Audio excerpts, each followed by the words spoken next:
Now, let's go to the US now. And the White House has described comments by Donald Trump about NATO as appalling and unhinged. He said he would encourage Russia to attack NATO members who don't meet their financial obligations to the Western military alliance. NATO members have agreed to spend 2% of their GDP on defense. Mr. Trump made the comments during an election campaign rally in South Carolina on Saturday. Take a listen.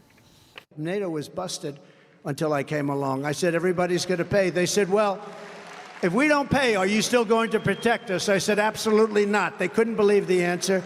They asked me that question. One of the presidents of a big country stood up and said, well, sir, if we don't pay and we're attacked by Russia, will you protect us? I said, you didn't pay?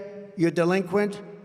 He said, yes, let's say that happened. No, I would not protect you. In fact, I would encourage them to do whatever the hell they want. You got to pay. You got to pay your bills.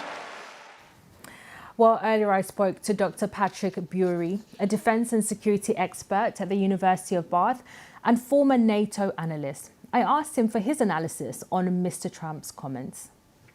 You know, Trump is speaking to his base here, what, we could call maybe the internet angries. And I've been engaged, I'm a veteran myself, I've been engaged with US veterans on this, and the level of anger amongst them, normally when, you've been in an allied military, there's a good deal of respect and joviality. The level of anger amongst some of these US veterans about the fact that NATO is not paying its way, or many nations aren't paying its way, is quite extreme. And I think in some ways Trump is playing into his base, and he's just regurgitating what makes him angry.